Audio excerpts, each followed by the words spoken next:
Pedimos a todos que desliguem os celulares. Vamos nos colocar bem assentados, com a coluna bem ereta.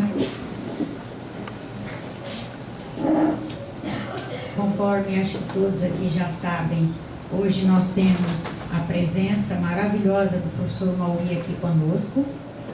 Ele é o fundador e presidente da Sociedade Brasileira de Estudos Espíritas, instituição a qual esse centro é filiado.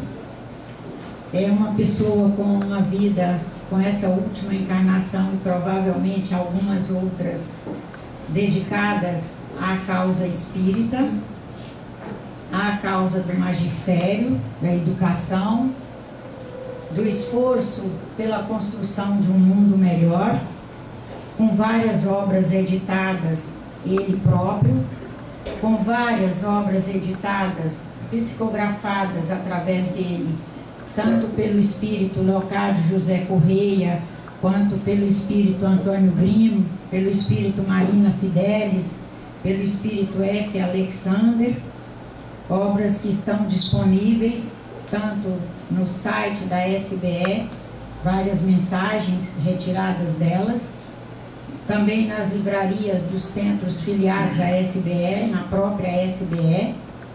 E é essa presença que nós temos conosco hoje, é com muita alegria que estamos aqui e tenho certeza que teremos um momento bom de construção, de aumento da nossa informação na nossa causa de construção do conhecimento, do autoconhecimento e da nossa sabedoria, para iluminar a nossa caminhada.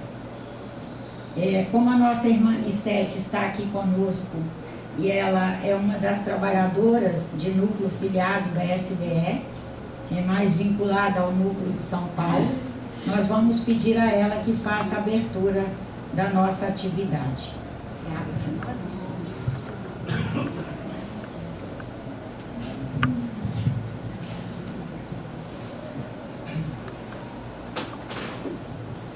Vamos pedir aos irmãos que nesse momento relaxem o seu pensamento para que possam estar presentes em atenção para tudo aquilo que iremos aprender na noite de hoje. Que nós possamos assimilar ao máximo os ensinamentos para que nós possamos construir a forma melhor de caminharmos no mundo terreno. Nesse momento, elevando o nosso pensamento a Deus, a Jesus, o nosso Mestre, implorando aos Espíritos bons que nos assistam agora e sempre, vamos dizer a prece de Leocádio José Correia para fazer a abertura desse trabalho desta noite. Prece ditada pelo irmão Leocádio, através da psicografia do professor Mauri Rodrigues da Cruz. Com as forças do bem, movo-me. Dentro deste lar há uma só presença, a presença de Deus. O amor é a centelha da vida. Vivo, existo, movo-me em Deus, com Deus, para Deus. Dentro deste lar existe uma só presença, a da justiça. Tudo o que aqui se fala, tudo o que aqui se pensa, move-se pela verdade, orienta-se pela justiça. Deus é amor. Dentro deste lar impera a harmonia. Quem quer que aqui entre sentirá a união com as forças do bem. Deus é compreensão. Dentro deste lar há uma só presença, a paz de Jesus. Jesus, com seus ensinos, mostra-nos os valores: vida, amor, fé, esperança e caridade. Quem quer que aqui entre há de senti-la. É pela fé, pelo amor, pela justiça, pela verdade, que nós vivemos unidos na mais perfeita harmonia com a inteligência suprema. Pelo amor vivo, movo-me, existo. O amor é Deus. Em nome de Deus, de Jesus, dos Espíritos bons, estão abertos os trabalhos desta noite. Que assim seja. Que assim seja.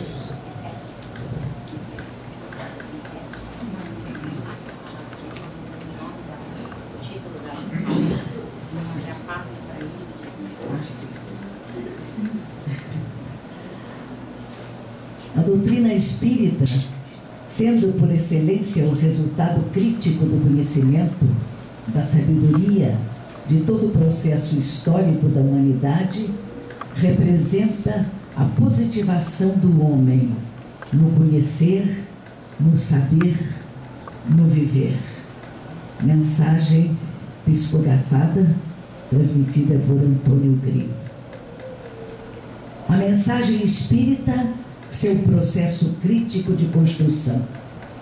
Esse é o tema da palestra de hoje, que o professor Maurinho Rodrigues da Cruz irá realizar no momento de hoje, a quem eu convido para chegar até aqui.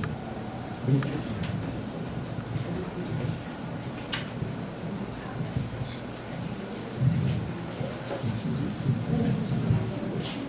Primeiro quero cumprimentar a todos e dizer da alegria de estar junto dos irmãos, com a certeza de que nessa conjunção de ideias nós alcançaremos momentos novos e construtivos para a humanidade.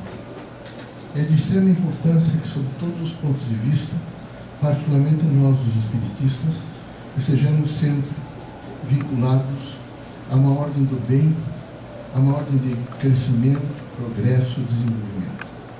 É muito difícil, nesse momento convulsionado da Terra, e algumas vezes até declarado por alguns homens e até mesmo homens de ciência, de que Deus está morto, ou de que a natureza realmente não responde para nós aquilo que deveria responder. A dimensão crítica da doutrina dos Espíritos é ao contrário. Ela reafirma Deus como fundamento da vida, Cristo como nosso irmão, o grande mensageiro que vai de século a século, de mês a mês, de dia a dia, transformando a vida dos que reencarnam na Terra, no sistema solar, tendo em vista um processo evolutivo cósmico. O processo do livre-arbítrio, que nós espiritistas respeitamos muito e entendemos que devemos salientar e fortalecê-lo sob todos os pontos de vista, de uma dimensão que representa nada mais, nada menos do que a própria indicação de que cada um de nós deve ter a responsabilidade ao pensar, falar, assumir compromissos, fazer coisas, portanto realizar fatos. Na dimensão crítica devemos pensar sobre o processo reencarnatório. É um instituto universal que atinge a todos nós, ao qual nós devemos, com cuidado, cautela, estudá-lo para poder compreender a dimensão e a dignificação desse instituto que atinge a todos nós. Esse instituto é válido para todo o sistema e, consequentemente, para todo o cosmos. Nós evoluímos numa dimensão crítica de fazer e aprender. Aqui estamos, às vezes duro, extremamente difícil administrar um cotidiano diversificado, pluralista, mas que nós temos que administrar. Depois nós temos, nós espiritistas, a relação entre os dois polissistemas. O polissistema cultural material e o polissistema cultural espiritual. E é de extrema importância entender que nós, espiritistas, não admitimos o absenteísmo. Eu vejo aqui no Rio de Janeiro, vejo aqui em São Paulo, tenho visto alguns irmãos nossos que vêm do Nordeste a dizerem que o espírito é o responsável integral pela manifestação e pela mensagem por inteiro que produz nos centros espíritas na Terra ou naqueles momentos psicográficos ou psicofônicos feitos através da média. E é muito importante que cada um entenda que nós não admitimos o absenteísmo. De maneira nenhuma, vejo, nós admitimos que o espírito, o meu espírito sou eu, se afasta para que um outro possa se manifestar. Isso não existe. O que existe é uma combinação crítica entre o nível mental, moral, espiritual, social e o médium.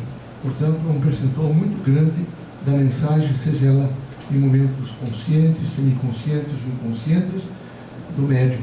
O médium é agente de transformação, é um locutor da humanidade. Ele precisa estar absolutamente em acordo com uma ordem moral, constitucional e dignificatória do homem. Quando nós dizemos que nós admitimos esse absenteísmo, nós viemos nesses dois últimos, esse século pelo menos, a repetir a influência, por exemplo, vejo, do mecanicismo. É muito comum a gente ouvir nos centros espíritas a palavra aparelho e instrumento. Isso é do mecanicismo. Nós não podemos continuar utilizando isso, porque o homem nunca, ele não é aparelho. Ele é alguém que recebe uma informação e transforma essa informação para alcançar outras pessoas, mas nunca instrumento. E nós, particularmente no século passado, utilizávamos muito. Participei de reuniões e quem sabe tenha também me servido da palavra instrumento ou aparelho. Isso não é bom, é extremamente perigoso, porque isso levou ao absenteísmo. Foi muito fácil sairmos da palavra aparelho ou instrumento e assumirmos o absenteísmo. Eu não sou responsável pelo que eu estou fazendo, o responsável é o espírito, ele quebra uma porta, bate em alguém, quebra alguma outra coisa ali à frente, ali, lá, acolá, mas eu não sou responsável. Isso é um absurdo e uma irresponsabilidade que os centros espíritas, através do seu projeto político-pedagógico, do seu currículo e dos seus programas, devem necessariamente, no mediunato, coibir esses abusos, porque eles são extremamente desviantes e desorientadores de uma ordem doutrinária espírita. Nós precisamos, nesse momento, um arcabouço linguístico, particularmente nacional, que fale a linguagem espiritista, portanto, a doutrina dos espíritos. Esse sistema de ideias espiritista vai gradualmente se assentando.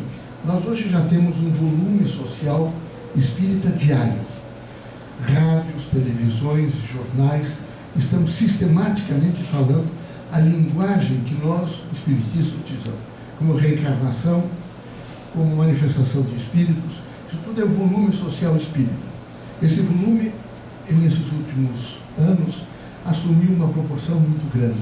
Nós, espiritistas, ainda não temos estatisticamente um conjunto de dados para avaliar a força desse volume social.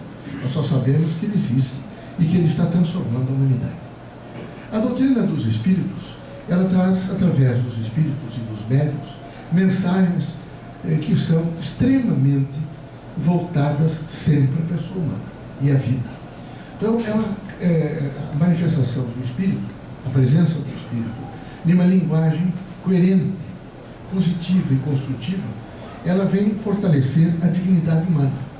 Ela vem, sob todos os pontos de vista, sensibilizar o homem a ser, a aprender a ser. Então, ela quer que nas casas espíritas, os agentes mediúnicos e os coordenadores do exercício mediúnico, os doutrinadores espíritas, passem a trabalhar sobre a necessidade da efetivação do sistema de ideias espíritas.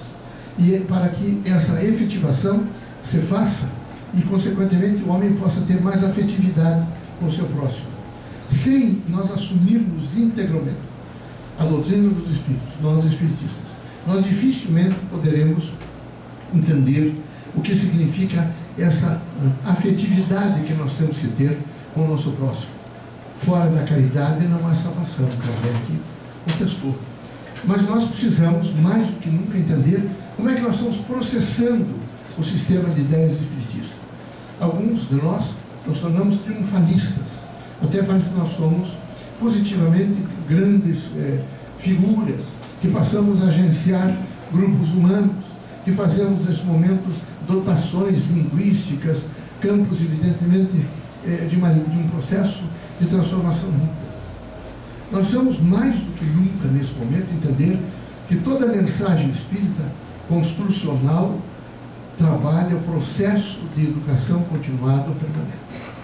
As mensagens dos espíritos, elas têm sempre um sentido lógico e axiológico. Elas não podem deixar esta balança lógica e axiológica. E elas têm valores que elas têm que concorrer com esses valores. Por exemplo, elas têm que trazer valores universais. Este é um momento que nós vamos falar muito sobre a vida.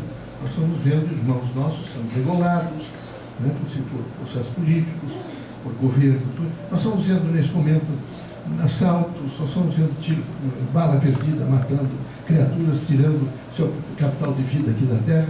Nós estamos vendo os centros urbanos poluídos por dependência química. Nós estamos vendo nesse momento o desmanchar, por exemplo, da afetividade, no sentido, por exemplo, do casamento, da instrução, nada. Nós estamos vivendo um contexto quase que de desmanchar uma ordem moral. É evidente que a doutrina dos Espíritos quer uma ordem, porque ela entende. Todas as vezes que nós recebemos alguém que vem pela primeira vez do Centro Espírita, nós temos que ensinar que ele tem um campo elétrico, um momento magnético e uma ordem.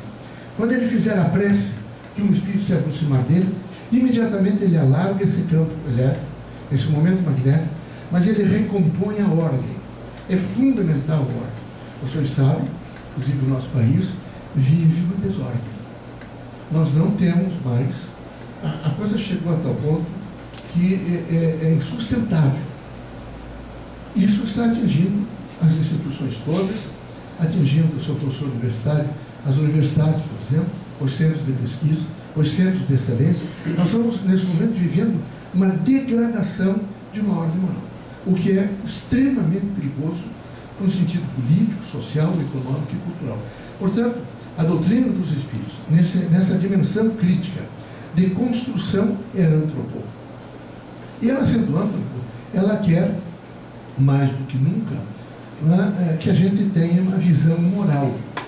Então, toda a mensagem espiritista traz uma visão moral. Essa visão moral, para quê? Para que a gente tenha uma moral pública e uma antropoética.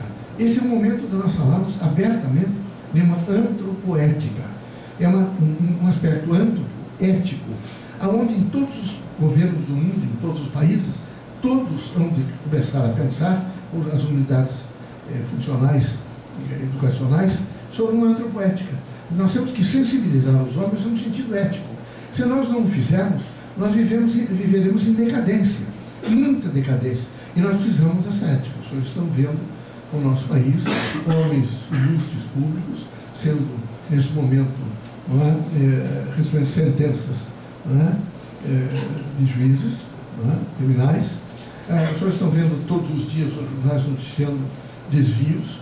Os senhores veem todos os dias uma destruição do nosso sistema estrutural brasileiro. Isso porque a nossa antropoética é péssima, é bárbara. Nós não temos nenhuma. A escola ficou absolutamente descapitalizada de uma ordem ética. Os professores do infantil, do fundamental, do médio, do superior, sofrem nesse momento toda a crise antropoética. Há pessoas que desistem de ser do magistério, que não resistem, vejam, essa desordem que envolve a todos nós. Esse quadro crítico, vejam, a doutrina dos Espíritos, que sabe que o Espiritismo é feito por homens, no sentido antropo. Ela tem necessariamente que se preocupar que o indivíduo que vem à casa espírita, ele tenha um nível mental, moral, espiritual em equilíbrio. Que ele reconheça efetivamente a sua família, que ele possa trabalhar sobre amor, que ele seja um sujeito com decência pública e decência social, que ele viva na compreensão crítica de que o trabalho é disciplina. Mas isso não é fácil. É muito difícil. E por que é difícil? Porque nós temos um mundo, nesse momento, exacerbou-se muito a eficiência pela eficiência. Então nós temos, por exemplo, um desenvolvimento tecnológico extraordinário. Nós temos um mecanicismo que toma conta das universidades até os centros, evidentemente, de excelências do saber, e ele vai devagar estiolando uma ordem humana e das ciências humanas. Em contrapartida, essa ordem das ciências humanas, ela não trabalha, por exemplo, o homem sujeito, ela não trabalha o macro, no sentido macrofísico, no sentido crítico, por exemplo, de matéria, e não trabalha o ser humano em face de uma imanência. nós acreditamos que sem a possibilidade de nós descobrirmos que cada um de nós tem no seu ser, na sua substância, na sua essencialidade, a presença do Criador, todas as vezes que alguém pintar um quadro, até mesmo bater uma fotografia, ele essencializa junto com aquele seu produto exatamente a sua pessoa. É evidente que todos nós temos guarnecido em nós a imanência do Criador, tanto que Cristo, é claro, quando mais de um se reunir, ali eu estarei. É a dimensão do Pai. Todas as vezes que nós estivermos reunidos, nós estamos fortalecidos por uma ordem maior dessa imanência. É necessário e é crítico que cada um de nós passe a pensar sobre essa imanência. Que a gente a doutrina espírita não trabalha um Deus transcendente, ela trabalha um Deus imanente. É preciso todos os dias que a gente lembre, já ao levantar da cama, esse Deus está comigo. E eu vou trabalhá-lo, porque eu vou encontrar a outra pessoa, e a outra pessoa, e a outra pessoa, e assim eu vivo em um contínuo, vejo, desdobrar. E eu vou efetivamente fazendo desdobramento. Vejo, de uma dobra a outra, eu vou me alcançando, porque o problema é nos alcançarmos. Quando nós nos alcançamos, fica muito mais fácil, porque nós compreendemos, imediatamente explicamos ao nosso eu interior, e ao nosso eu inferior e ao nosso eu superior, a significação de estarmos na Terra. E quando nós explicamos isso, nós somos corajosos e passamos a administrar com parcimônia a diversidade, porque nós temos uma diversidade intensa e extensa. Se visitássemos nesse momento a União Soviética, fôssemos para a Patagônia, os Estados Unidos, lá nós encontraríamos sempre a diversidade, o pluralismo fundamental. Não há possibilidade de homogeneidade. Nós somos permanentemente diferentes e haveremos de ser permanentemente diferentes ao longo de toda a nossa vida. O que é preciso é reconhecer imediatamente três elementos. O homem, sujeito, o macrofísico, no sentido da matéria, e o espírito, o autor, o ator e o portador da cultura. Portanto, é ele quem faz essa nucleação da vida. Sem esses elementos, nós ficamos sendo defasados. Então, nós procuramos uma realidade. Veja, procuramos realidade, nós queremos conhecer realidade. Então, nós espiritistas temos uma realidade material, mas nós conhecemos uma realidade espiritual. Às vezes não vemos os espíritos, são poucos os velhos videntes, mas nós os sentimos. É uma realidade que, contando algumas pessoas que não têm essas percepções, isso é um absurdo, mas é uma realidade. Nós, às vezes, temos intuições, é uma outra realidade. Só que nós não podemos esquecer, em 1931, não é? Tem o Teorema de Gödel. Esse teorema é fantástico. A física quântica só evoluirá muito quando ela assumir esse teorema. Quando ela assumir esse teorema, ela vai entender que nenhuma realidade é fechada, que todas as realidades são unidades abertas, que para permitir, evidentemente, a expansão. Então a gente alcança essa realidade, vai ao espaço, não é, de consequências dessa realidade, e imediatamente alcança outra realidade, e assim nessa sucessividade, a gente vai conhecendo um pouco o quê? O mundo, a Terra, o universo, o cosmos, a eternidade, o Criador. Mas para que a gente possa fazer isso, é preciso que haja em nós todos um autoconhecimento. A gente tem que fazer a força do autoconhecimento. Nós temos uma dificuldade imensa de fazer autoconhecimento. E todas as vezes que a gente quer fazer o autoconhecimento, a gente sofre ao contingencial da Terra.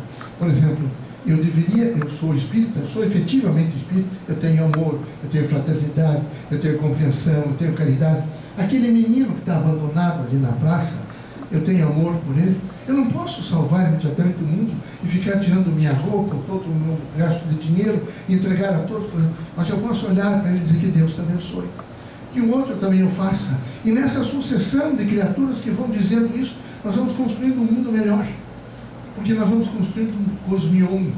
Então, essa praça do Rio de Janeiro, o bairro da Copacabana, tem um cosmion, tem um número grande de homens que têm uma experiência extraordinária.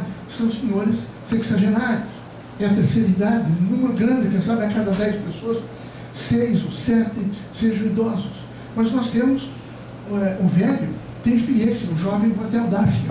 Se nós somarmos a experiência do velho com a audácia do jovem, nós faremos um grande alcance, mas nós não fazemos isso. Nós vamos sempre, às vezes, afastando o velho, ou diminuindo o velho, ou então o velho, às vezes, sem compreender, diminuindo o novo.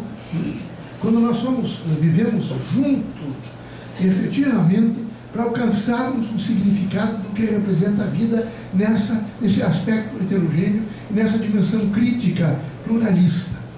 É difícil, extremamente difícil, mas nós precisamos aprender a compartilhar.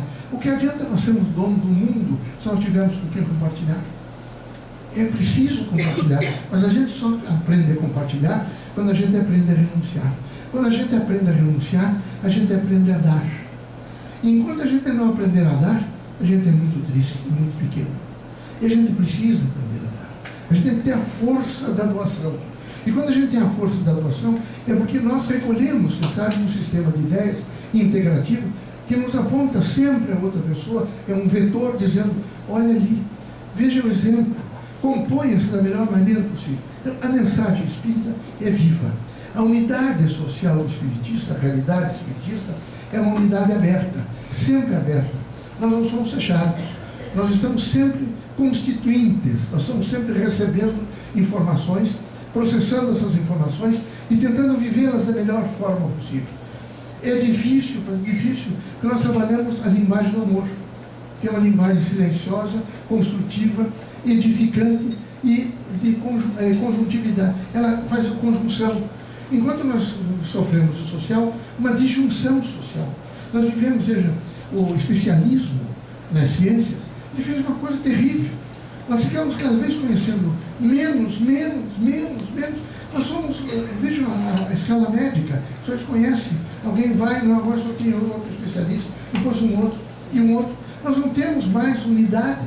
E essa falta de unidade, essa falta de integração, nos dá uma insegurança muito grande. E por que uma insegurança? Porque o conhecimento não tem mais essa unidade. E isso é grave. Então nós não estamos mais alcançando nem o conhecimento, muito menos a sabedoria.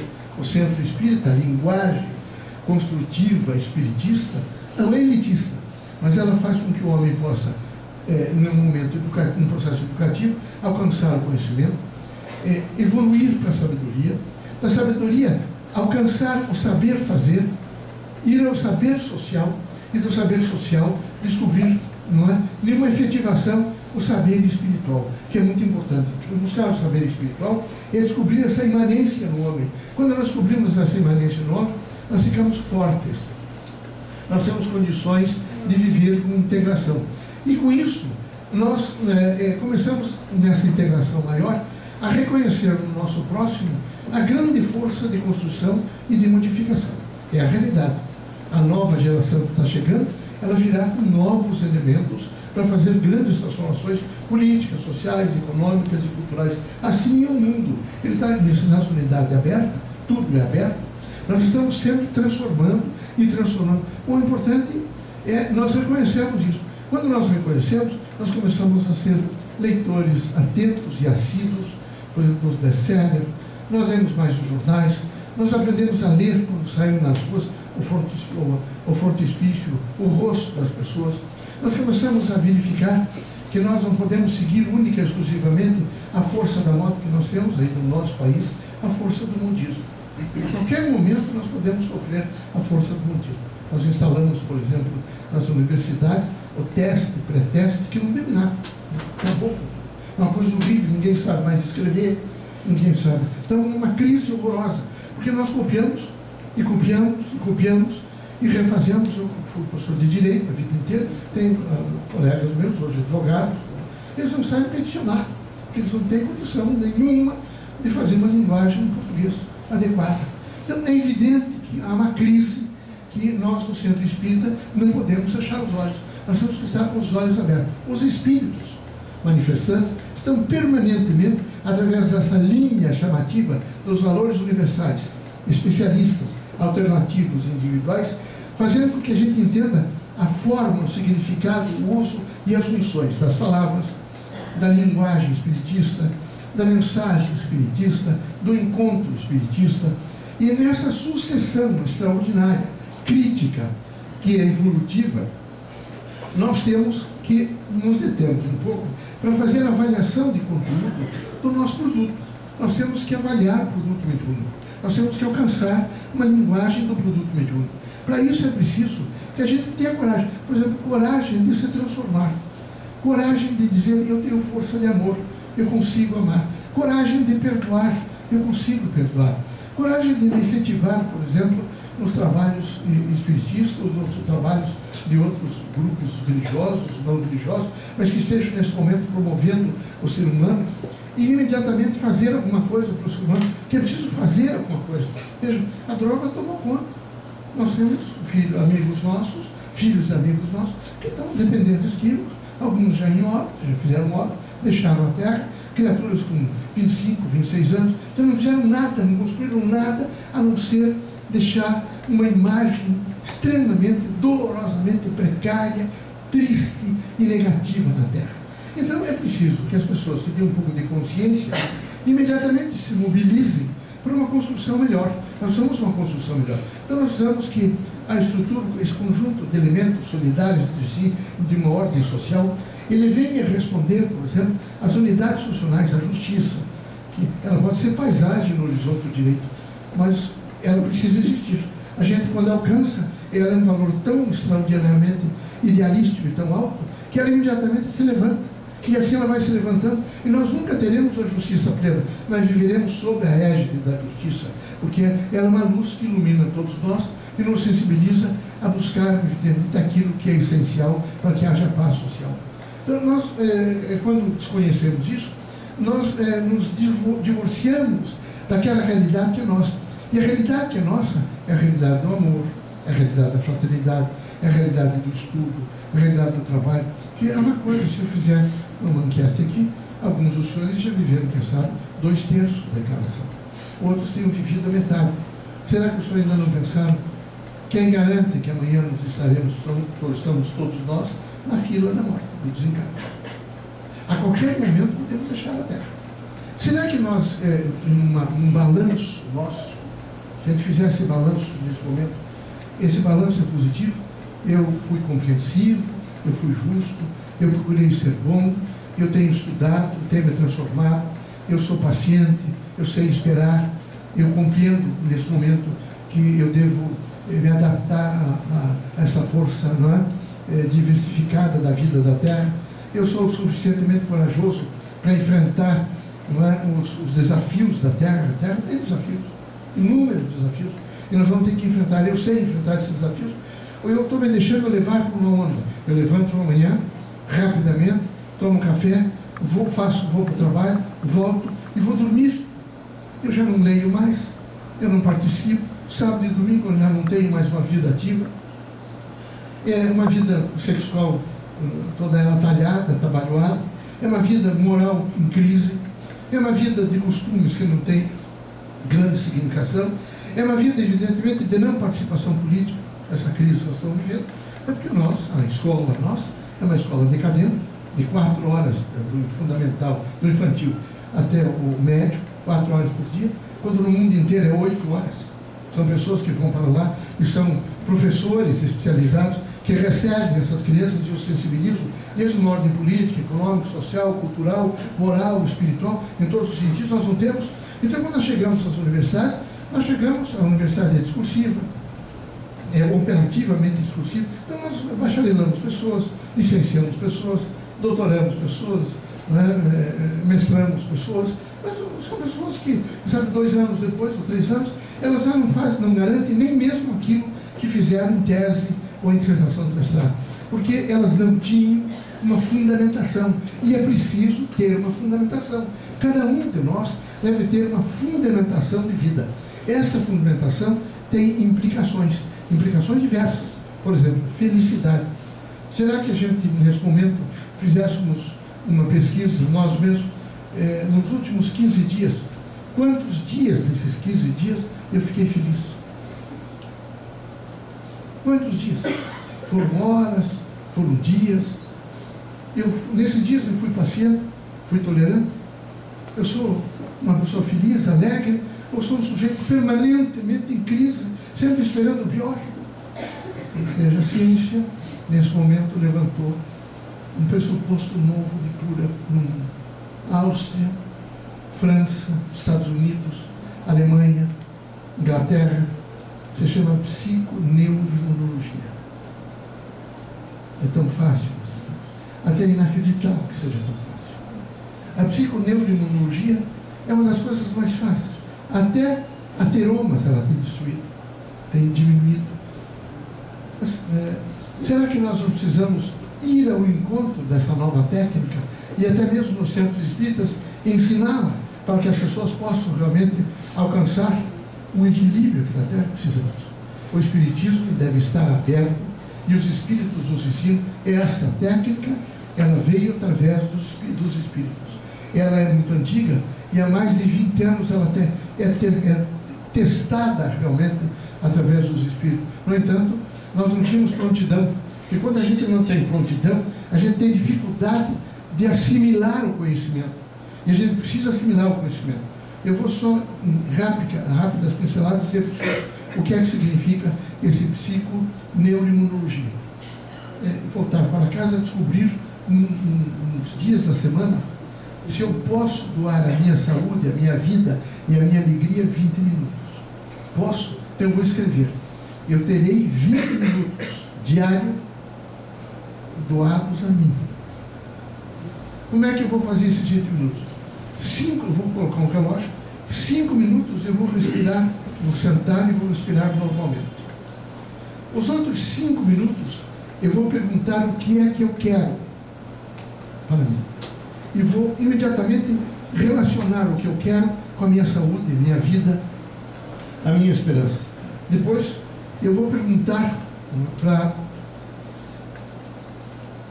para mim, se eu quero isso, o que é que eu tenho que fazer? Eu aprendo imediatamente a meditar, eu começo a meditar nos pontos positivos da vida, e fiz a reflexão, meditação.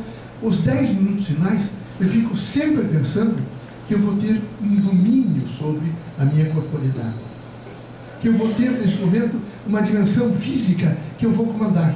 Eu vou sensibilizar, vou despertar meu organismo para a cura, vou despertar meu organismo para a saúde, para o equilíbrio mental, moral, espiritual, social, e passar os 20 minutos. Amanhã eu refaço outra vez, depois eu refaço outra vez. E garanto aos senhores que, quem sabe, em 30 dias, há pessoas que estavam com o início de Alzheimer, há outros que iam colocar estentes, e quase todos eles, acompanhados por médicos, rapidamente libertaram-se, evidentemente, de alguns desses males. Fazendo um exercício tão simples, que num primeiro momento, até como pesquisador ligado à ciência, reagi. Não é possível que seja tão simples, mas é muito simples. É muito simples.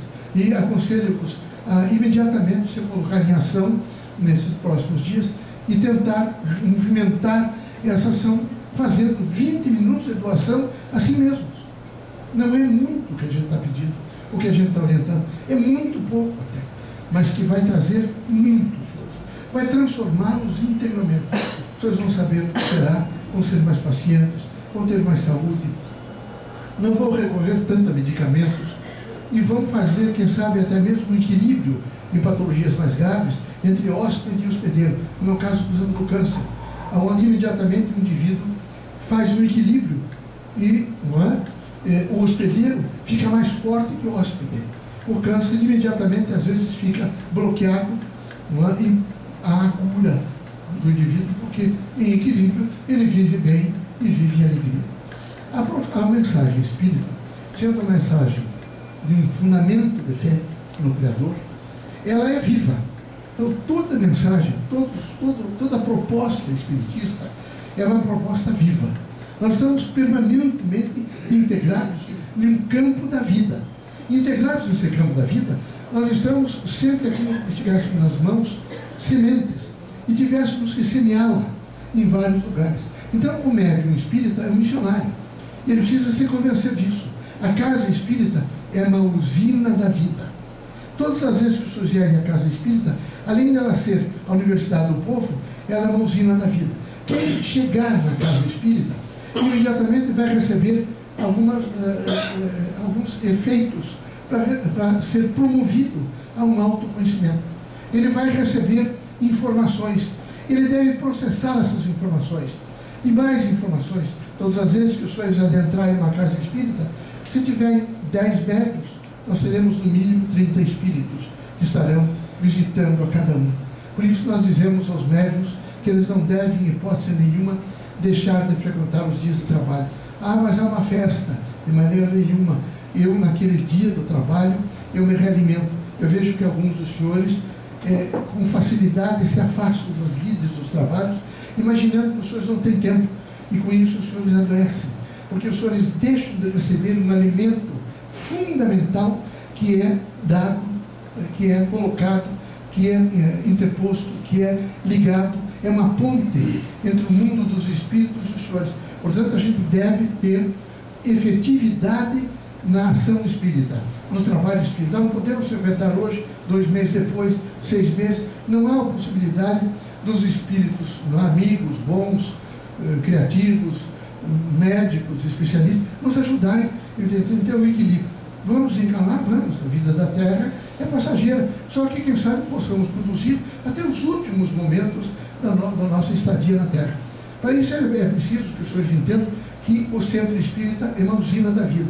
Aqui os senhores vão receber amor, vão receber fraternidade, vão receber paz, vão receber luz. E quem sabe os senhores digam, lá eu não tenho nada, no meu trabalho eu não tenho isso, na rua eu não tenho, na minha família eu tenho muitos desajustes. E quem sabe um dia os senhores conversem com um dos espíritos, nem que seja mentalmente, digam, eu estou recebendo, como é que eu vou fazer para recompor e agradecer tudo isso que eu tenho recebido? Quem sabe a mensagem, através da razão, né, essa razão crítica que cada um de nós tem, diga aos senhores o seguinte: você vai pagá-la na medida que você encontrar alguém muito carente de amor e você passar um pouco de amor. Na medida em que você encontrar alguém que seja muito doente e que você passar um pouco de saúde para aquela pessoa. Alguém que não tem esperança e você passar um pouco de esperança a essa pessoa. Então, cada um dos senhores vai receber uma cota dentro da casa espírita, e essa cota os senhores vão ter que distribuir a pessoas outras. E assim, os senhores estarão num processo de interação, construindo um mundo melhor, porque é preciso construir um mundo melhor. Mas não se constrói um mundo melhor sem esforços. Nós vamos ter esforço. Um esforço mental, um esforço emocional, um esforço nesse momento crítico, um esforço social, um esforço de aceitação, um esforço de paciência, tolerância, um esforço nesse momento para ir buscar o próximo e tentar ajudá-lo da melhor forma possível. É preciso coragem, muita coragem. Quando nós perdemos a coragem, nós deixamos sempre para amanhã. Vou arrumar um guarda-roupa hoje, estou cansado de deixar para amanhã. A gente tem que enfrentar nesse momento as crises. Quando a gente enfrenta, a gente imediatamente é como um alongamento. Ele dói no primeiro momento, mas se a gente persistir, depois ele melhora. Então a mesma coisa é a nossa estadia na Terra. A nossa estadia na Terra é uma estadia difícil e é rápida. A gente fica imaginando que é um tempo muito rápida, muito rápida. Só que nós precisamos olhar para nós e dizer, não, eu sou útil, eu tenho sido útil, eu sou útil para o meu vizinho, eu sou solícito para as crianças, eu sou solícito para com os velhos. Não adianta só frequentar a casa espírita, porque às vezes a pessoa vem à casa espírita, o espiritismo, o sistema de ideia espírita não entra na pessoa, ele não processa, e ele precisa aprender a processar. Ele tem que aprender a processar. Ele tem que, imediatamente, quem sabe, repetir mentalmente alguns conceitos. Não é? Caridade é a força da vida. O amor é uma linguagem silenciosa que transforma. Não é? A luz, quando tem, evidentemente, bondade. Eu sou forte na medida em que eu procuro ser bom. Isso não significa pieguismo, nem de maneira nenhuma fanatismo, ou qualquer expressão, evidentemente, que detone sobre nós uma diminuição. É uma libertação. A gente se liberta na medida em que a gente alcança o bem. A gente se liberta na medida em que nós nos afirmamos como pessoa. Veja, nós precisamos entender que o que cresce em nós é o sentido da identidade. Cada um de nós, eu não tenho identidade com ninguém. Veja, minha querida Nicete, que eu amo, mãe, a todos os irmãos, mas identidade nós só temos conosco. Nós temos interação, nós temos afetividade, mas identidade não. Identidade é sempre com a gente. É a luta da gente libertar-se, é a luta da gente limpar, quem sabe, tirar a canga daqueles elementos negativos e crescer em grau de identidade. Quando a gente cresce na identidade, a gente cresce na personalidade, cresce na pessoalidade, cresce no caráter. O caráter é tão forte que ele se aperfeiçoa a cada segundo da nossa consciência. Era preciso ser muito forte. E todos os dias é preciso que a gente tenha, que a comunidade reconheça na gente um homem de caráter. Que assim está reconhecendo, nós estamos crescendo numa dimensão crítica, vejo, de identidade. Um momento social de dor. Mas nós precisamos, nesse momento social, não viver somente na repressão da dor. Nós não podemos aumentar a dor social, nós temos que diminuí-la. Mas para diminuí-la, é preciso que a gente, em primeiro lugar, tenha a coragem de contenção. A gente precisa ser conter algumas vezes. Nós odiamos facilmente. Nós, às vezes, queremos o mal do nosso próximo, mas o nosso próximo é ruim, o nosso próximo é criminoso, o nosso próximo, mas ele é uma criatura que merece, ele é filho de Deus. Há nele também a imanência, não é? Eu lembro, acho que já disse uma vez aos senhores, eu fui professor e sempre eu tive um entusiasmo pelo magistério. Eu sempre imaginei que quando a gente lê, não é? Eu fui professor primário, de uma escola isolada, as pessoas aqui no Rio não sabem, são escolas que não têm local rural, onde a gente tem que ensinar. E eu era muito moço, eu tinha 13 anos, e eu tinha 5 turmas, no primeiro, segundo, terceiro, quarto e quinto ano primário, na escola primária. E a gente tinha que trabalhar. Eu lembro quanto era difícil quando eu terminava um exercício do quinto ano, eu já terminei. E outros diziam isso, até que eu comecei a entender que eu deveria pegar alguém do quinto ano e me ajudar a fazer no primeiro ano, no segundo ano. Assim eu fiz alguns professores. Alguns até já estão se aposentando, porque eles se transformaram em professores. Eles gostaram tanto do exercício que descobriram a possibilidade de ser úteis aos outros. Mas eu comecei, criamos a mobilização estadual contra o analfabetismo. E lá a saudosa professora Cecília Westphalen chamou junto com outros, e nós começamos a instalar classes de emergência. Aí uma pessoa me disse, o senhor é também advogado, o senhor não gostaria de instalar uma classe no sistema penitenciário? Gostaria. E fomos lá e instalamos. Vimos dentro do próprio sistema o que é que poderia fazer lá, treinamos a pessoa, começamos a trabalhar.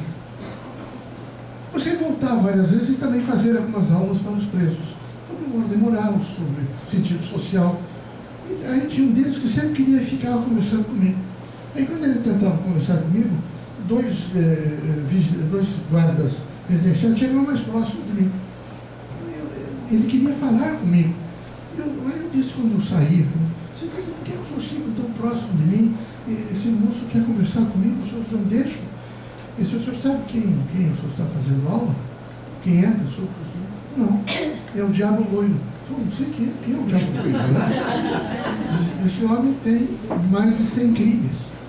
Ele mata até com gilete, ele pode ter pequenos objetos cortantes e fazer mal ao senhor. Não vai me fazer mal. Eu não quero, senhor. Não é possível. A ordem do diretor é... O senhor faz favor.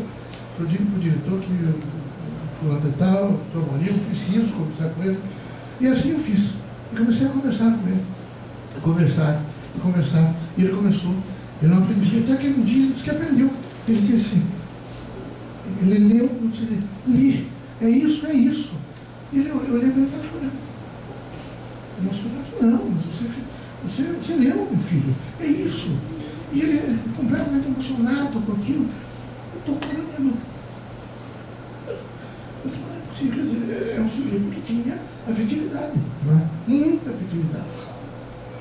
Aí eu comecei a conversar com ele e ele contou-me. Ele disse, o senhor quer saber por que eu matei tanta gente? Eu disse, quer saber, não é bom lembrar disso, senão eu preciso contar para ele. Aí eu disse, eu tinha 3 ou 4 anos e nós morávamos no norte do estado e a casa era de taipa e com muitos buracos e vela. E minha mãe saía e trazia peões e homens, cada dia um. E todas as vezes que naquele reflexo da luz eu olhava para um deles, eu jurava que iria matá-los. Quando fiquei adulto, eu os procurei. Eu fui matando um a um.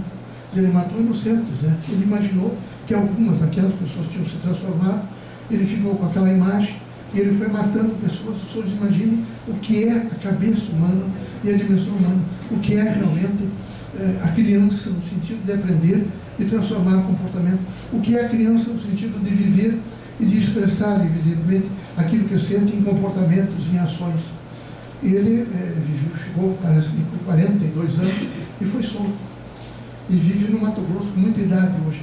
Mas de vez em quando eu recebo um cartão dele, escrito por ele, não é? É engraçado porque ele diz, caro mestre, quem escreve seu ex-aluno. Ele escreve, ele aprendeu a ler. Mas quando ele aprendeu a ler o mundo. Mas ele também aprendeu a ler ele. E quando ele aprendeu a ler, ele viu que ele precisaria ser melhor. Ele precisaria ser uma criatura que acreditasse mais no próximo. Que ele precisaria, não é, ser bom. Aí eu conversei com ele sobre o espiritismo. Não é fanatismo. Você acredita que a vida continua? Você acredita que você vai um dia morrer como todos os outros, mas que você vai continuar vivo? Eu disse, nunca pensei, mas deve ser isso. Eu disse, então você procure pensar um pouco. Pense dentro de você. Analise dentro de você. E ele às vezes me escreve e diz assim, tenho frequentado um centro espírita. Não diz aonde, né? Mas tenho frequentado. Tenho me apegado muito a Deus. Eu acho que valeu. Aquele encontro de coragem, valeu. Valeu porque ele se transformou. Então, nós todos temos experiências extraordinariamente válidas ao longo da vida. Às vezes vão ajudar uma senhora idosa a subir no ônibus. E o olhar dela pode nos informar coisas fantásticas, que num primeiro momento, quem sabe, a gente não decodifique. Que aqui, todas as coisas que a gente pegar, estão sempre informando e comunicando. Tudo na Terra informa e comunica. Imagine o ser humano, a experiência extraordinária, o capital de vida que nós temos. Então, na medida em que a gente toca em alguém, que a gente recebe a influência de alguém, aquilo fica registrado e nós vamos processando ao longo da vida. E ao longo da vida nós vamos combinando com todo o nosso arcabouço, a nossa logoteca, as nossas experiências, aquilo que nós registramos. Então, nada é perdido, pelo contrário. E tudo que for feito numa linha do bem, fica conosco. E é preciso que a gente saiba realmente aproveitar. Além disso, nós precisamos ter uma harmonia na nossa casa. A mensagem dos Espíritos é uma mensagem de harmonia, uma mensagem de amor, de fraternidade, uma mensagem de luz, uma mensagem que diz a cada um de nós, não deixe de ser, não deixe de ser. Porque nós deixamos de ser, às vezes, muito facilmente. Nunca deixamos. É uma mentira. É como querer vender a consciência. Está cheio de gente vendendo em cada esquina. Mas são fraudadores. A gente nunca vende a consciência. Nunca. De maneira nenhuma. Nós sempre continuaremos ativamente com a nossa consciência. O que nós precisamos operar é uma sistemática de nos afirmarmos no ser. Quando a gente se afirma no ser, que a gente é efetivamente aquilo que a gente acredita, que a gente é efetivamente aquilo que a gente está disposto a fazer, o mundo fica melhor, fica mais amplo. Assim nós fazemos um segundo olhar. E é preciso, os Espíritos têm nos ensinado muito nessas metáforas novas, mediúnicas, que a gente tem que fazer um segundo olhar, um terceiro olhar, para aumentar os horizontes. Mas não adianta só enxergar, é preciso ver. Algumas vezes nós só enxergamos e registramos muito pouco, mas a gente tem que, nesse momento, ver. As revoluções não são só em caráter horizontal, elas são significativas quando elas são em caráter vertical, porque elas mudam a estrutura completamente. Então a gente, às vezes, só enxergando é um registro sim, mas quando a gente vê, a gente avalia um pouco. E quando a gente avalia a forma, a corporeidade do que a gente está vendo, os sons, o cheiro, não é? A razão de ser daquilo, nós começamos imediatamente a reestruturar o nosso conhecimento, consequentemente, a nossa sabedoria. O centro espírita não pode ensinar pessoas no sentido só triunfalista de fazer assistencialismo, que é horrível assistencialismo. Está esse governo aí a fazer assistencialismo. Nós temos que fazer assistência social, onde o processo é educativo, é construtivo e é dignificador da pessoa humana. Então, é preciso que a gente não seja herói de papelão no centro espírita. É preciso que a gente tenha coragem de dizer aos médicos e aos agentes mediúnicos: você não pode ser um herói de papelão. Não é? Hoje eu quero, está tudo bem, eu faço um grande discurso, eu converso com as pessoas, eu dialogo com a viúva, eu falo com o órfão, eu converso nesse momento com aquela criatura hipossuficiente, e trabalho aqueles valores, e assim sucessivamente declaro-me alguém que sigo Jesus Cristo, que sou evangelista novo. Mas no dia seguinte, quando eu levanto, coloco as chinelas, sento-me, imediatamente abro o jornal e vejo, fico revoltado. Primeiro, que a coluna social não me chama de doutor, me apelida de senhor. Depois, a empregada, a doméstica vem e traz alguma coisa, e digo, está errada a maneira de colocar no guardanapo, é diferente. Depois eu vou à janela e não puxou direito, evidentemente, o cordão da cortina, e eu imediatamente agrido. Quando eu desço, ao censurista, eu vou lá no prédio, no trabalho, o censurista diz alguma coisa, e eu chamo de ignorante. Alguém, estou dirigindo o carro, ou o motorista indo e para no local errado, e eu me irrito. Eu não sou, de maneira nenhuma, herói. Eu sou um herói de papelão. Eu sou alguém que basta dar uma chuva e eu diluo inteiro. E eu não posso ser assim. Eu tenho que ser um sujeito forte, um sujeito que tem efetividade, que sabe esperar, que sabe se pontificar, que sabe amar, que sabe, nesse momento, mais do que nunca, buscar, evidentemente, verdade. A busca da verdade é difícil. Eu atendo mestrado e doutorado. Eles têm vindo tão despreparados que quando nós falamos que eles devem ler, eles imediatamente entram em crise. Eles não foram sensibilizados à leitura. E é assim a verdade. A gente tem que aprender a ler o mundo. A gente tem que sair, vejo, eu diria assim, de dobra em dobra. A gente abre a dobra e vê o que é que tem dentro da dobra. Dentro da dobra tem isso, tem aquilo, e eu tenho que absorver aquilo, e quem sabe até arranjar um ferro e passar para que não dobre outra vez.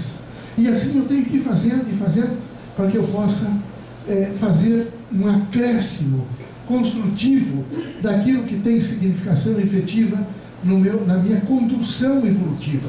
Porque eu preciso pensar na minha condução evolutiva. E esse pensamento de condução evolutiva, que a mensagem espírita traz, ela permanentemente faz chamamentos. Esses chamamentos são de diversidade, eles são intensos. Então eu diria o seguinte: é melhor que a gente esteja sempre com a consciência de que nunca a gente está fazendo um crescimento, a gente faz em alguns segmentos um progresso, mas nunca faz desenvolvimento. A gente faz sempre alguns crescimentos. A gente cresce um pouquinho no livro que leu, a gente cresce um pouquinho com um olhar que alguém falou, fez para a gente. A gente cresce quando a gente diz a outra pessoa: eu amo muito você, é muito bom tê-lo perto de mim. Isso é um crescimento, porque nós somos vaidosos, nós temos até dificuldade de dizer aos outros que nós amamos. Aí nós, no sentido utencista, de utilizar os outros, mas nunca de querer satisfazer os outros. Até parece que nós é que temos que ser sempre satisfeitos. E parece que dizer aos outros a linguagem mais extraordinária da vida, como por exemplo, eu amo muito, é devastador para nós. Parece até que nós não fomos de maneira nenhuma treinados para a faculdade maior da vida, que é o amor. E nós precisaríamos, com muita tranquilidade, vejo, ter a coragem de dizer que amo. Uma das pessoas fabulosas que conheci, eu conheci algumas mulheres fabulosas, mas uma delas era muito pobre, Dona Eugênia. Eugênia vemos assim, uma mulher mulata, que criou os filhos, acho que 11 filhos, e criou alguns agregados, absolutamente com amor. Eu só descobri depois de adulto, porque ela tinha uma vaquinha só.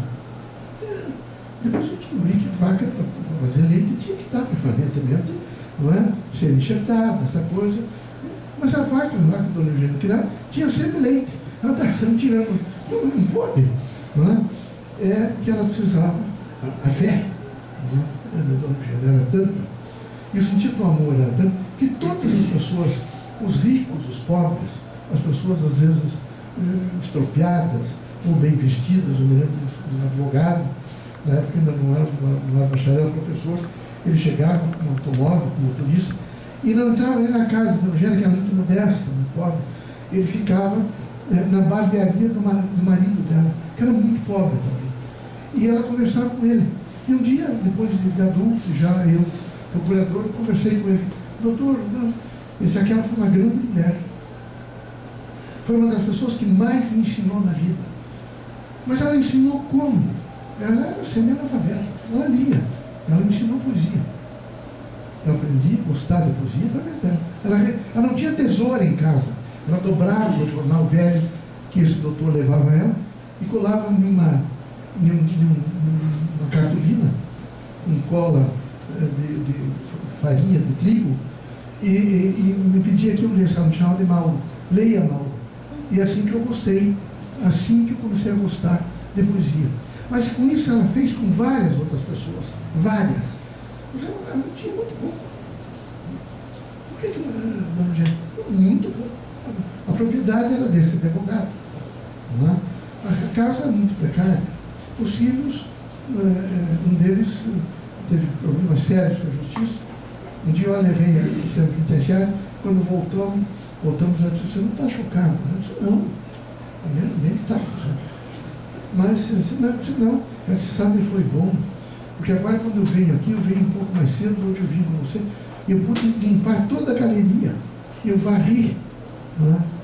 Então essas pessoas são pessoas que não perdem a oportunidade de fazer a força do bem, de construir. Não é? E elas estão sempre prontas para o momento que chega. E esse momento que chega pode ser ele o que for. Então elas têm prontidão para administrar a vida.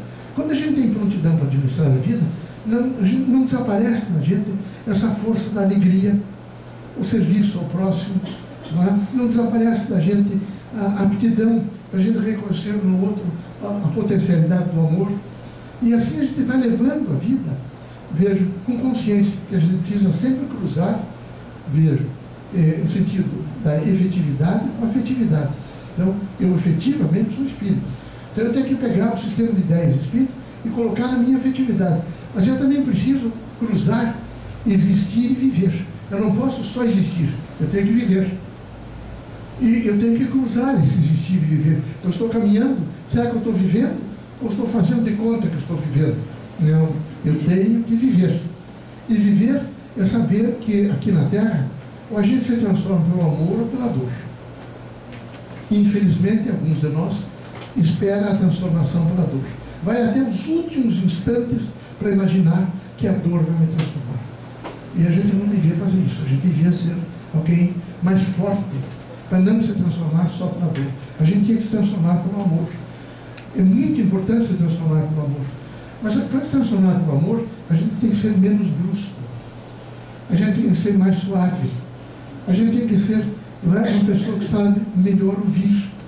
A gente tem que ser alguém, veja, nós professores, veja, é difícil às vezes, em um grupo de 30, pelo menos às vezes 6 tem dificuldade de aprender, muita dificuldade. E a gente tem que ter a coragem, quem sabe, chamá-los até a mesa de trabalho e dizer a eles, vamos conversar juntos, vamos fazer junto. E alguns deles se descobrem imediatamente que eles precisam de uma atenção. Então, o amor é uma linguagem transformadora. A mensagem espírita é transformadora porque ela vem sempre sustentada por uma ordem de amor. Os espíritos, todos, eles estão sempre fazendo a linguagem universal da vida, que é a linguagem do amor. Portanto, transformando cada vez mais em potencialidade a usina espírita, a usina, o centro espírita. Há em todos nós luz quando há conhecimento. Há em todos nós fraternidade quando há amor. Há em todos nós, vejam, franqueza quando nós temos condições de fazer autoconhecimento. Há em todos nós o sentido de ser a fé quando nós já não temos mais dúvidas de que nós nunca morremos. Assim, nós começamos a, vejo, enquanto as outras igrejas incentivam um vazio da morte, nós preenchemos o vazio da morte com a vida. Para nós não há morte. Nós temos reencarnar e desencarnar. O espírito evolui. E nessa evolução, nós, espiritistas, temos o dever de ensiná-los a compreender de que na Terra é uma passagem muito rápida e que a gente não deve temer a morte. É um estágio. Eu e os senhores todos somos sinalizados por uma hora deixarmos a terra, todos nós. Há em nós já, veja, um campo de validade. Passou a validade, nós temos que sair da terra. Não há mais como ficar.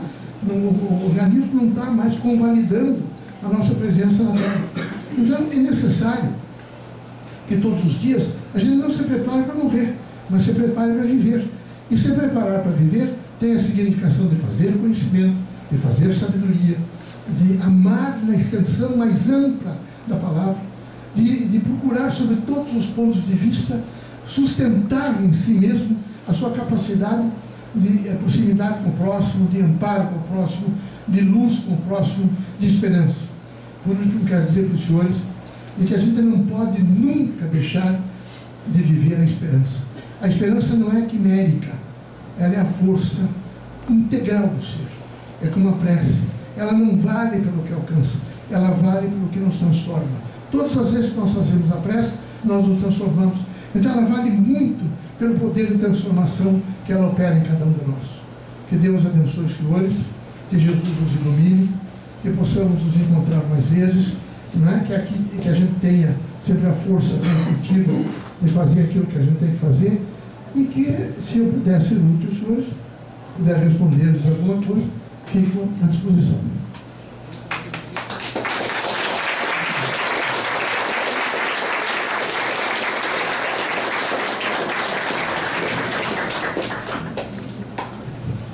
Professor, boa noite. Muito obrigado por ceder para nós esse conhecimento, esse aprendizado sobre essa.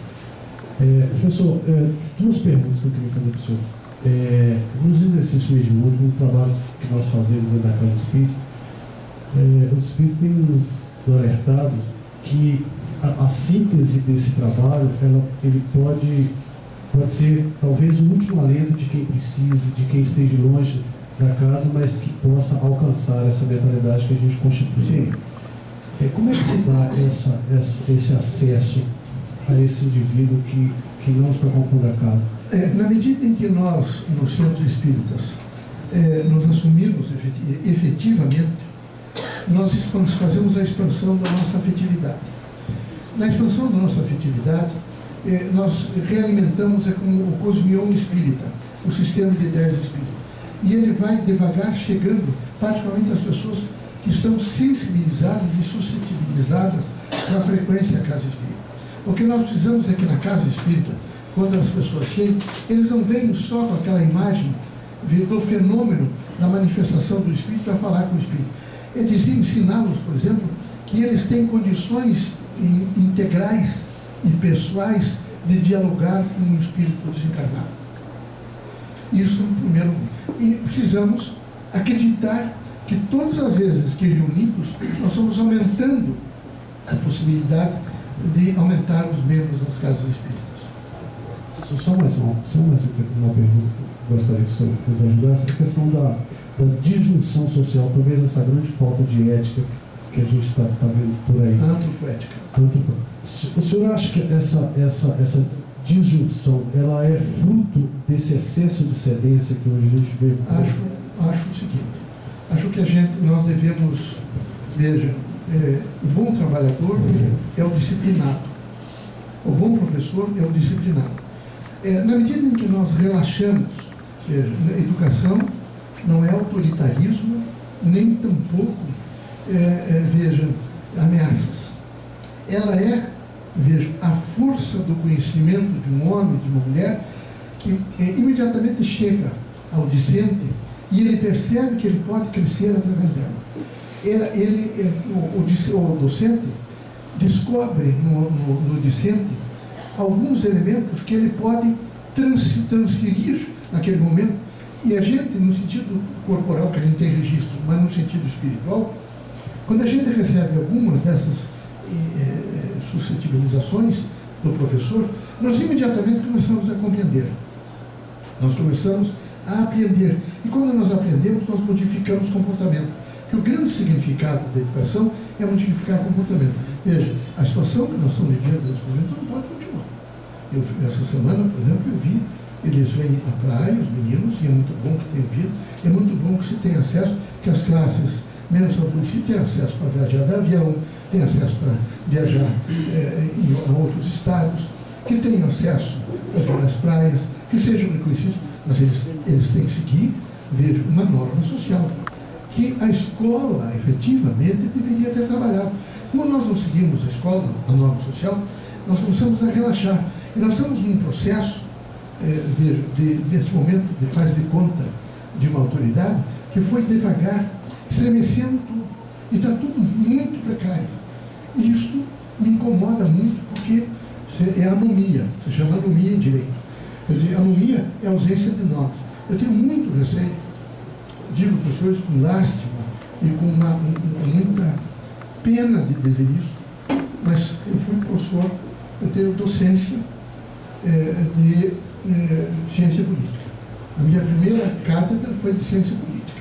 Eu fui professor, criei os partidos políticos europeus, os partidos na França, os girondinos, estudei os girondinos, estudei toda a Revolução Francesa, estudei alguns grupos, alguns partidos políticos depois ingleses, e sei que todas as vezes que numa ordem social a massa crítica social começa a entrar em crise, em anomia, é o primeiro triângulo da desordem para seguida a ditadura. Sempre foi isso, em todos os países do mundo. Então nós precisamos muito cuidar. Nós não podemos, veja, basta um sujeito que tenha, nesse momento, ligas, por exemplo, emocionais e um carisma social, particularmente em Brasília, subir em uma cadeira, onde tem um povo reunido, e prolatar algumas sentenças. Estamos perdidos. Ele assume o poder. Não tem a menor dúvida. Então, eles estão muito descuidados. Eles estão imaginando que eles estão sentados nas cátedras, desde os tribunais até a presidência da República, eterna, poderosa, e que imediatamente não acontece nada. E pode acontecer tudo.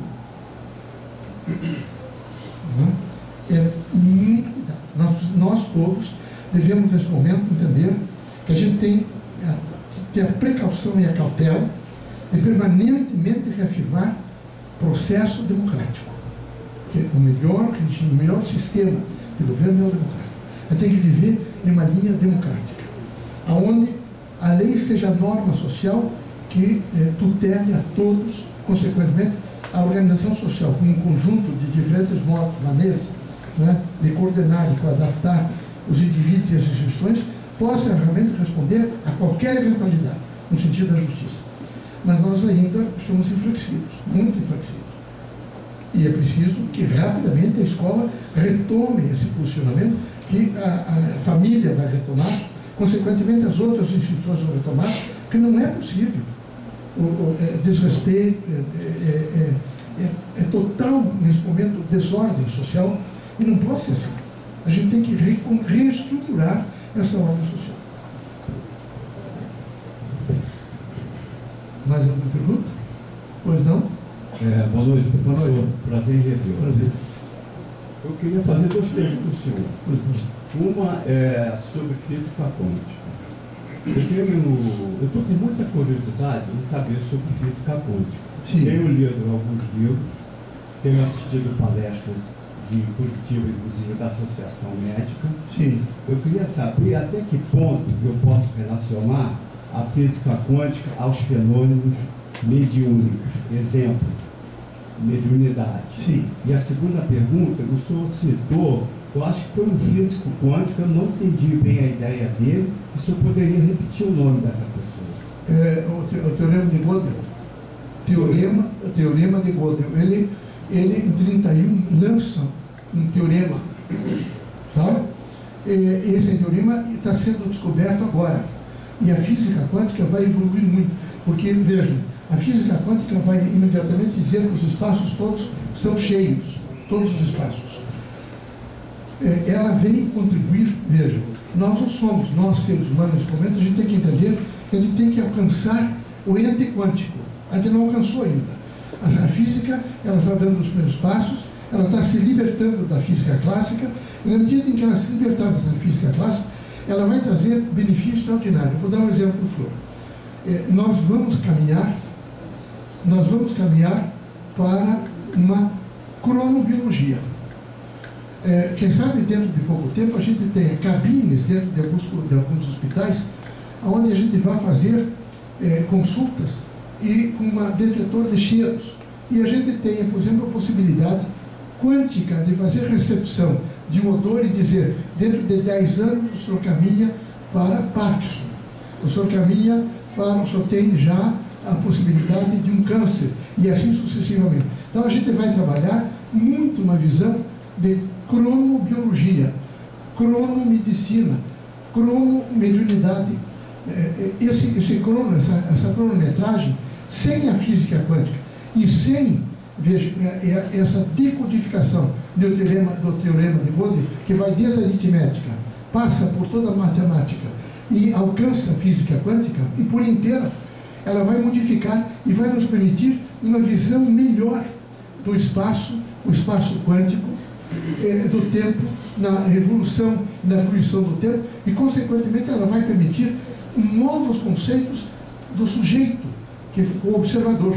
Ela vai nos permitir novas experiências e novas conceituações do sujeito. Nós vamos conceituar o sujeito, nós vamos imediatamente conceituar, mas tudo está muito novo, ela está se reestruturando. Só que haver uma coisa, complexidade. Nós vamos rapidamente alcançar o conceito de complexidade. Vai ser difícil? Vai ser difícil. Inclusive na casa espírita vai ser difícil. Mas nós vamos ter que trabalhar a complexidade. Olha aqui. Transdisciplinaridade, complexidade, eslética e física quântica são elementos que têm que estar integrados. Nós não podemos mais continuar no dialético, nós temos que ser esléticos. Nós não podemos mais continuar com a disciplina, com a pluridisciplina, com a interdisciplina, mas nós temos isso para a transdisciplina. Nós não podemos de maneira nenhuma continuar nessa dimensão, por exemplo, sem a complexidade, o campo da complexidade, que não é nada de difícil, é entender que tudo está aberto e que tudo está ligado. O pequeno está ligado ao grande, portanto, a parte está ligada ao todo e o todo à totalidade. A parte está na totalidade e a totalidade está em todas as partes. Para a gente entender isso, a física quântica vai nos trazer mais elementos. E daí, através dos conceitos de complexidade, nós vamos adentrar uma visão melhor do mundo. Eu espero, por exemplo, dentro desses próximos 10 anos, os professores de matemática se façam grandes, se associem mais a níveis, por exemplo, segundo de fundamental e médio, e a universidade também, e a gente tem um pensamento de ciências exatas mais intenso no Brasil. A partir desse momento que a gente tem um cosmion de ciências exatas, nós começaremos a ter um maior assento e uma maior possibilidade de pontuais aqui no Brasil começar a aparecer. É como filósofos. Nós estamos numa crise bárbara de filósofos e nós precisamos de filósofos. Formar em filosofia não é ser filósofo. Fazer curso de filosofia não é aprender a filosofia. Nós precisamos, nesse momento, de pensadores. E esses pensadores, eles virão também até mesmo com a física quântica. Ela tem uma grande missão no mundo, que eu acredito que vai substanciar a antropoética. Acredito muito nisso. O senhor, tendo oportunidade, recorra, quem sabe, à internet sobre o teorema de Gödel. GO, uma treminha em cima, Gödel. Gödel.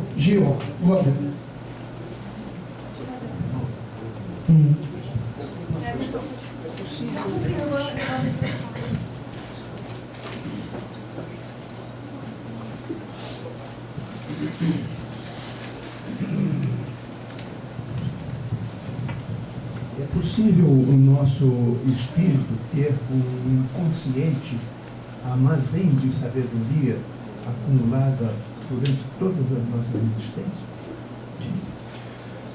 Nós temos tudo o que aconteceu conosco. Vejam, a ciência oficial está dizendo que cada um de nós, no sentido genético, de plasma genético, de medula, de célula, de troncos celulares, nós temos 52 milhões de anos.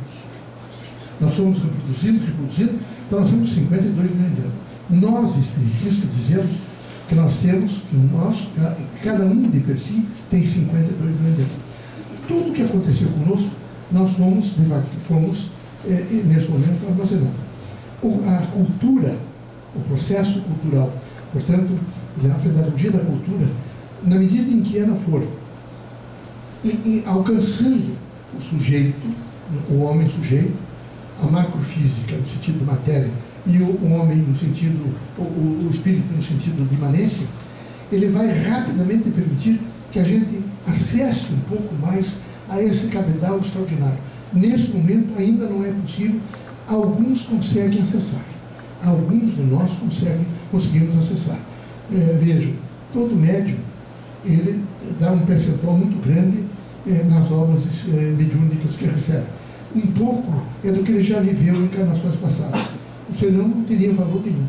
Não? Obrigado. Mas eu acho que, complementando ali o que ele quis perguntar, se nós trazemos toda a nossa experiência, todas as nossas sínteses de vida registrados em nós. Sim. Registrados nós trazemos, trazemos. Não se perderam. Só nós não conseguimos acessar. Não perdemos. O difícil é acessar. Mas o difícil é acessar, porque o difícil, vejam, eu disse agora há pouco, nós estamos caminhando para conhecimentos ordinários. A complexidade, todas as vezes que os senhores ouvirem falar em complexidade, os senhores vão ouvir. A complexidade é uma coisa extraordinária. É a gente começar a compreender as raízes da árvore, os troncos, até as folhas, e a seiva subindo e levando, por exemplo, vida para a folhinha lá em cima. E também com os pestilos de flores, a coisa, para dar o fruto, a semente, o elemento todo. Então, é extraordinária a complexidade, mas nós conhecemos muito pouco ainda da complexidade. Muito pouco. Nós vamos ter que, nesse momento, nós conhecemos muito pouco da transdisciplinaridade. Nós conhecemos a disciplinaridade, a multidisciplinaridade, a interdisciplinaridade, mas a transdisciplinaridade, que é o trânsito, nós conhecemos muito pouco. Muito pouco. Tem um manifesto que foi colocado, que eu até aconselho que os senhores deem, que é o manifesto do Nicolesco Bazarab, não sei se os senhores deram, o manifesto da transdisciplinaridade, ele fez isso na França, já está traduzido para o Brasil, e que é uma coisa, uma maravilha. Realmente, ele começa a expor a transdisciplinaridade, mas ele não deixa de citar a complexidade, mostrando que a complexidade é elemento de fundamental importância para que a gente possa entender alguns pontos que, nesse momento, fundamentam a ciência, a própria filosofia e, consequentemente, a cultura religiosa. Quero também registrar para os senhores que todos nós temos o dever de preservar a primeira mão. Nunca esqueçam da primeira mão.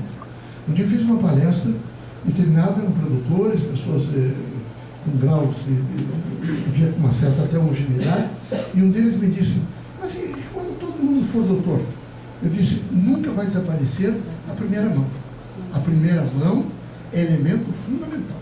É um sujeito de uma alta sensibilidade que é capaz de fazer sínteses extraordinárias e produzi-las.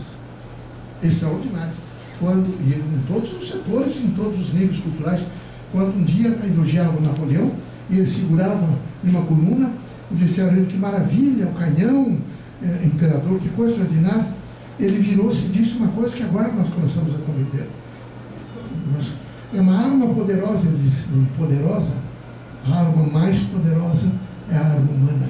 O dia que um homem compreender outro homem, esta será a arma mais poderosa. Caminhamos para isso. Com esses elementos todos, caminhamos para começar a compreender essa extraordinária. Então a gente tem que, nesse momento, alcançar alguns valores e não parar de estudar. Não parar. É ler, ler, ler, fazer uma efetivação da leitura, e nós espiritistas, uma efetivação aqui de uma presença junto ao Centro Espírita, para receber informações, não é só dos orientadores, dos agentes de desenvolvimento de exercício mediúnico, mas aqueles espíritos que aqui vêm e que começam a nos transmitir conteúdos importantes para a vida. Boa noite, professor. Boa noite. Estou aqui. Ah, sim. Procurava todo menos aqui. Eu gostaria de colocar um sentimento sobre o amor, né? Então, nos últimos anos, assim, eu fui convidada a rever o significado do amor na minha vida. Então, eu percebi que por mais que meus pais tenham tentado me transmitir o que é o amor, eles, por conta de uma transmissão da ancestralidade, acabaram entendendo que as prioridades, né, eram outras. Então eu percebi que nós falamos sobre amor, mas dificilmente nos tornamos e colocamos essa vibração. Então eu sinto que a nossa sociedade acreditou que o castigo e a punição eram alguma coisa importante para nós. Então, por exemplo, quando o senhor fala do presídio, para mim o presídio deveria ser um lugar de muito amor, porque essas pessoas precisam ser edificadas no amor mais do que nunca, né? E como então o senhor vê que nós podemos de fato reaprender essa linguagem que é a nossa linguagem essencial? E como que nós podemos fazer essa troca de identidade? Porque eu acredito que nós nos perdemos nesse caminho. Então eu acreditei que eu em algum momento preciso me controlar, porque eu tenho algo de uma natureza que pode machucar, e eu me culpo, e eu também tenho que tomar cuidado, então eu tenho uma relação de medo com os outros, e aí eu já não me vulnerabilizo mais nas minhas conexões. Então eu gostaria que o senhor falasse um pouquinho de como trazer de volta esse sentimento verdadeiro de amor. Em primeiro lugar, nós somos natureza. Nós somos natureza. Nós temos um mundo natural e um mundo cultural.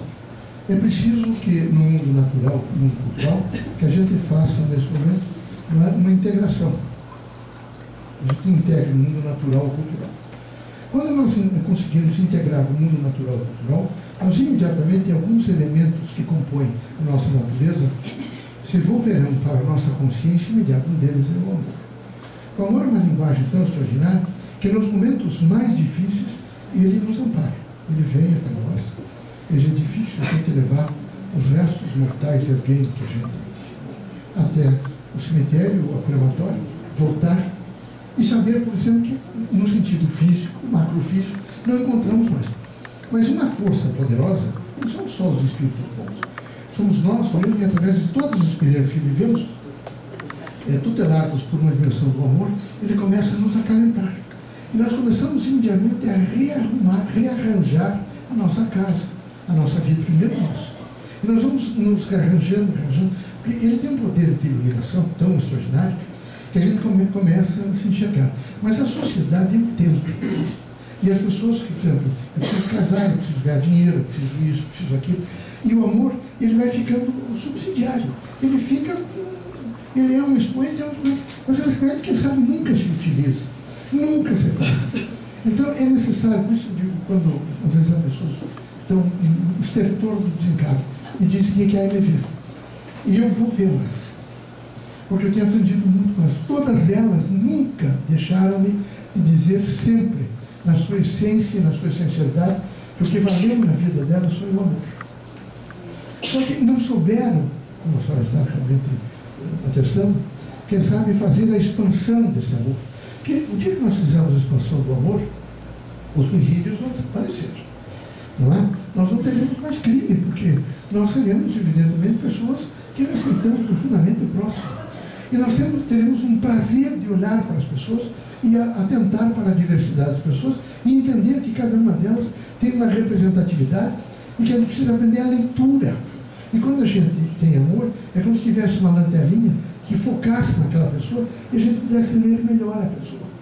Então, eu acredito que para o futuro nós vamos necessariamente fazer, não é, o encontro da vida, que é o amor. E quando a gente fizer esse encontro da vida, que é o amor, a gente vai sublimar muitas coisas, muitas coisas. Não é? Nós criamos grupos de apoio em Curitiba, grupos de apoio comunitário. Um deles é para atender, isso há mais de 50 anos, atender eu sabia que eu devia fazer alguma coisa. Eu fazia nessa mobilização estadual contra o analfabetismo a instalação dessas classes de emergência. E eu fui ao Leprosário. Eu encontrei uma pessoa extraordinária no Leprosário, que era a irmã Simplícia. E eu comecei a frequentar lá o leprosário. E um dia ela chamou-me e me disse: então, o senhor veio aqui e me disse que era o professor Mauri? Eu disse que era o professor Mauri. Eu sou Simplícia. Eu disse: mas que bom, eu sei que a senhora é Simplícia. Mas eu vou às vezes não sempre. Naquele tempo, freira, né? Agora eles vão. Esse dia eu fui lá na atividade pública, eu gostei muito. Uma irmã fardada que eu digo com a beca clerical. E eu fiquei paralisado, eu fiquei muito feliz, porque ela corajosamente foi conversar com o meu Leocádio. Há 50 anos atrás, eu olhei para a irmã Simplícia e ela me disse: ele está aí, ela era vidente. Aí começamos uma grande relação de amizade, e eu praticamente 2 vezes por mês eu ia até o leprosário para estar com a irmã Simplícia, que era uma mulher fabulosa, de um poder extraordinário, de uma leitura, ela era dedicada ao bem, filha de uma família tradicional da Alemanha, que abandonou tudo e veio para cá por amor, para cuidar de ancianos. Neto, né? E um dia eu cheguei às outras irmãs que gostavam muito dela, e me disseram: eu sei que ela socorre o senhor, e ela não está mais, ela tem idade, ela não está mais usando luvas. E a lepra não pega assim, mas ela teria que colocar luvas, sabe? Então vamos, aí conversemos, estamos sentados. E ela disse: pois é interessante o senhor me dizer isso, que eu aprendi através do senhor uma mensagem. Eu disse: qual é a mensagem? Que a gente deve saber viver e sofrer a sua convicção.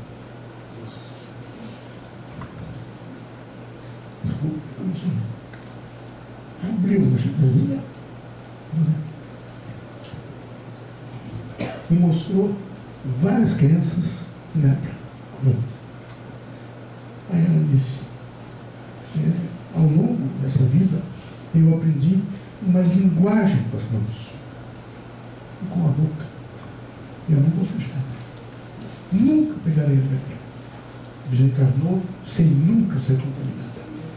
Então, é preciso que a gente tenha força de saber viver e sofrer a sua condição. Mas isso só faz quem tem amor. Quem realmente alcançou a potencialidade da vida, que é o amor. Esta irmã alcançou, outros alcançaram, o Chico Xavier alcançou, que Deus o ilumine cada vez mais, que é um exemplo de dignidade para todos nós espíritas, e que a gente possa viver isso. Mas, por favor, mantenha-se no pensamento que é absolutamente correto, e entenda que, quem sabe, a senhora tem a grande missão, nesse momento, de caminhar, testando uma linguagem nova, que é antiga, mas que eles tentarem cumprir. Porque eles estão tentando sempre destruir a natureza. Como nós somos a natureza, eles querem destruir o núcleo da natureza, que é o amor. Muito obrigado, irmãos. Felicidades a todos.